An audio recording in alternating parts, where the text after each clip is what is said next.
Yeah, yeah.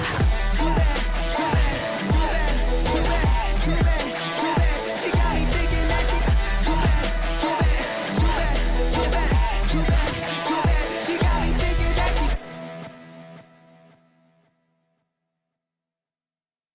All right. Live stream number 2. You were like me.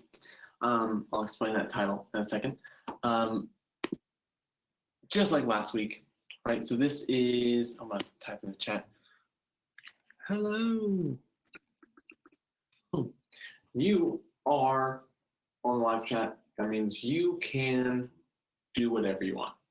Not whatever you want, but you can jump on, you can say hello, you can send comments or questions or react or do whatever.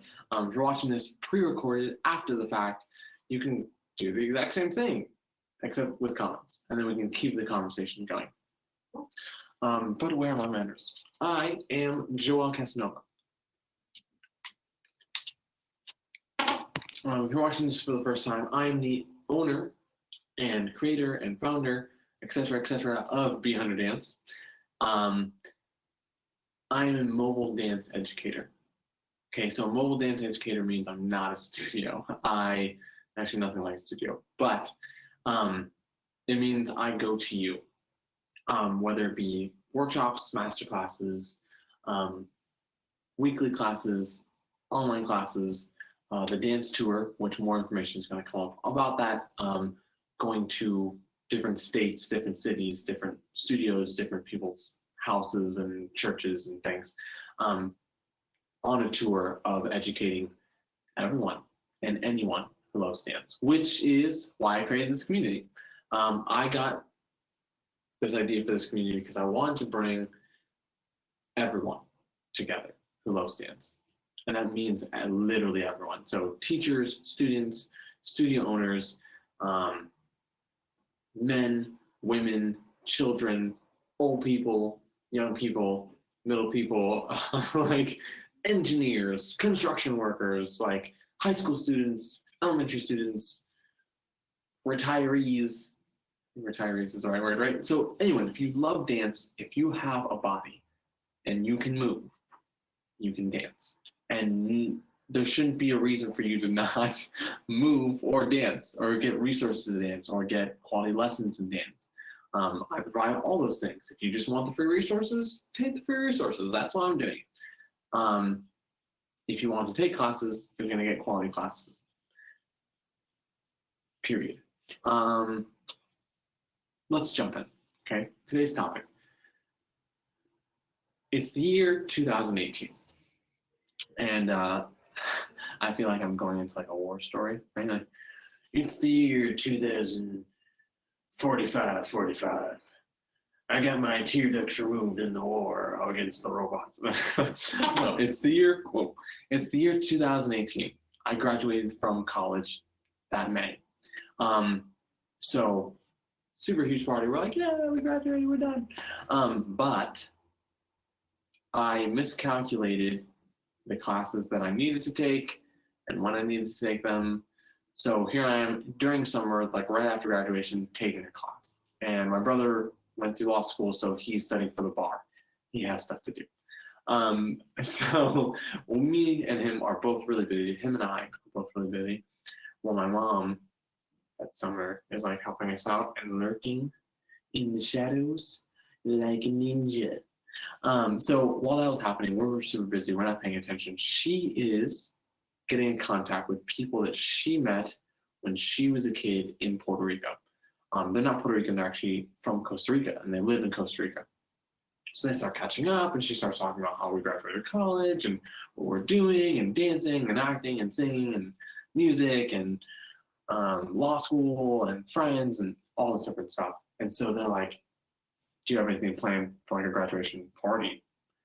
Like a trip or anything? And we're like, no. And they're like, you should come here.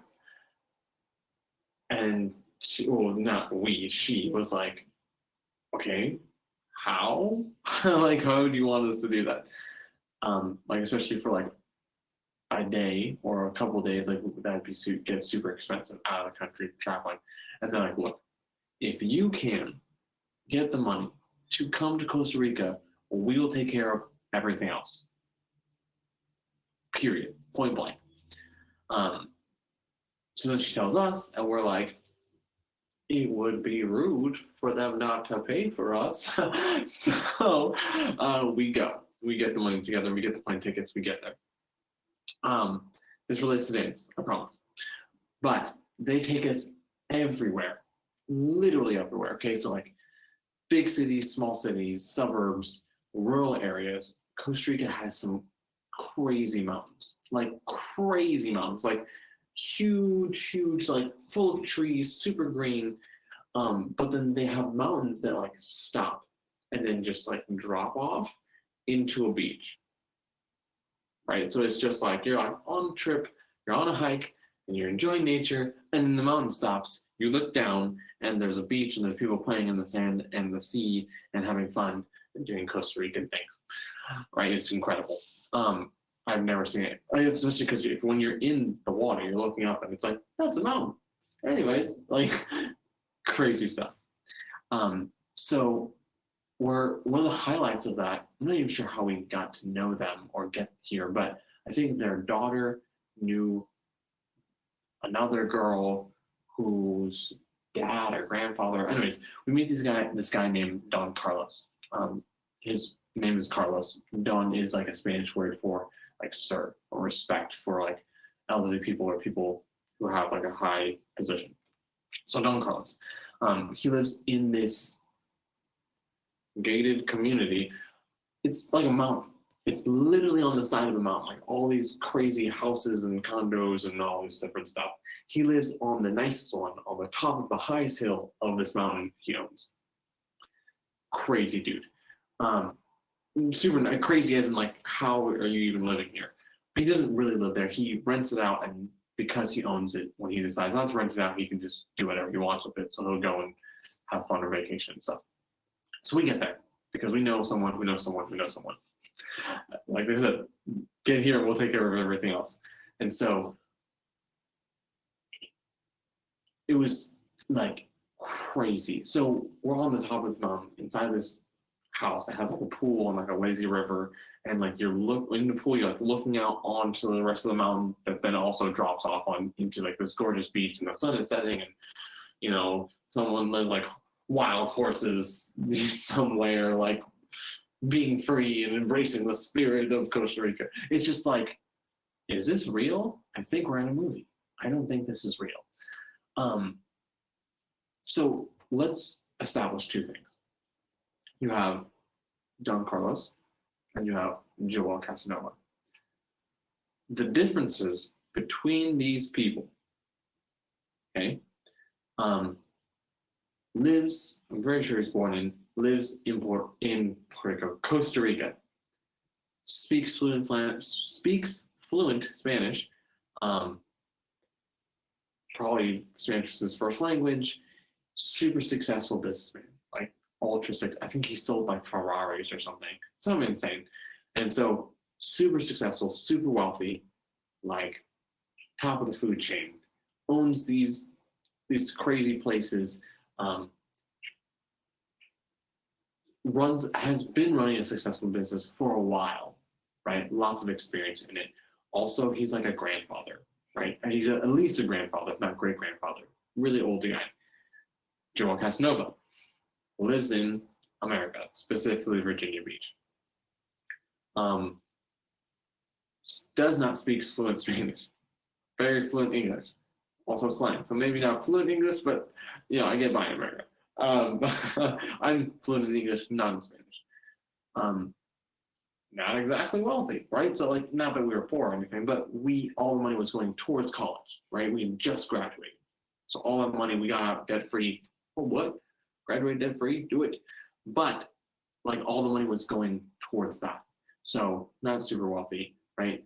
22 years old, right? Versus, I'm not exactly sure how old Don Carlos was, but definitely not in his 20s or 30s. 22 years old, 2 years in business, right? And it was 2018, I just graduated college, so I started my business. I had the idea for the business at 19, started at 20. So I was also in college when that happened, so it wasn't like a full-time thing. You know what I'm saying? Also, single, right? Not married, don't have kids, which means I definitely don't have grandkids. You know, huge. It's like if you look at it like a chart, right? There's like Joel all the way on that side, and you have Don Carlos all the way on this side. Like all the differences were there. Besides the fact that we're some kind of Hispanic. That's literally the only like correlating thing. So we're in his house, and where bodies are, specifically my body and other people's bodies, there's dancing, right? So I think Jose played like his song for them and played some other covers and stuff because he's a musician and he plays the guitar. And they're like, Joel, you should do a dance. And so I do a freestyle dance, and then like, Joel, you should do a lesson. So we break out. There's Don Carlos, his family, my family, and the family, the two people that are hosting us in Costa Rica. All these people. And so you start really looking at what dance does in this situation specifically, right? All the things that differentiated Don Carlos from Joel Casanova. Dance, all the things that differentiated us, right? These are all facts, right? Age, status, wealth, position, geographical location, cultural differences, experience. I mean, just the fact that he's so much older than me, let alone having experience in business. Dance happened. These are all the things that mattered on this side.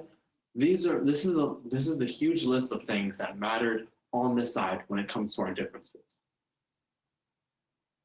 Number one, nothing at all in any kind of way. We are exactly the same. We're just two bodies in a room enjoying dance. He's laughing, I'm laughing. He's dancing, I'm dancing. We're doing all this different stuff. Like there's this phenomenon that happens when you turn on music and you start dancing, right?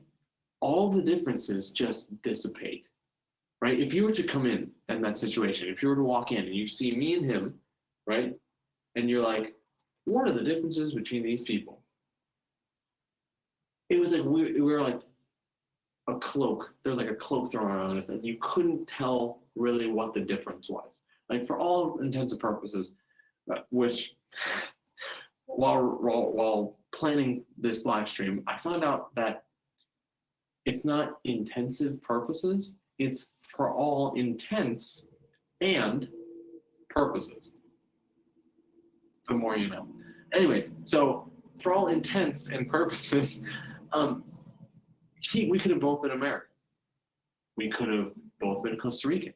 He could have been my grandfather. He could have been my boss, right? Or we could have been like totally drastically different. Like I'm some kid from like Israel, only speaks Hebrew, right? He's some man from like Greece or Italy, and he doesn't speak English, and neither of us speak Spanish either. But we find our way into Costa Rica, and somehow we meet up, and we're in this dance class. You have no idea what language I speak, how old I am, what my background is, my hurts, my feelings, my successes, my failures. None of it matters. And so when you see dance in this situation, it's this crazy phenomenon because dance is the ultimate leveler, right? We live in like a culture and a society that is constantly built on hierarchy.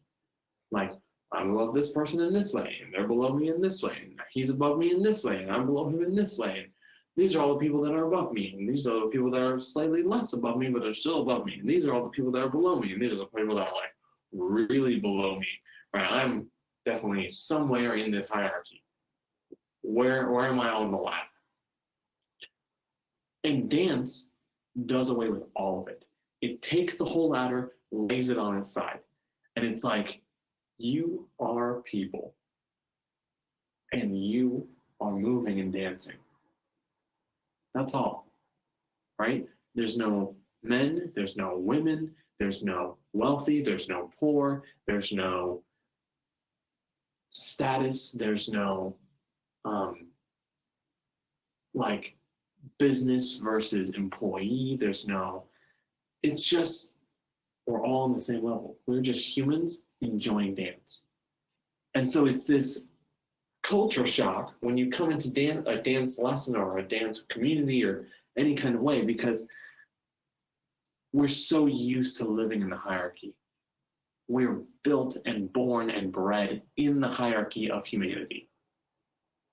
And if you're lower on the scale, dance is this empowering thing because you're now elevated to this position that you have authority in ways that you didn't have before, right?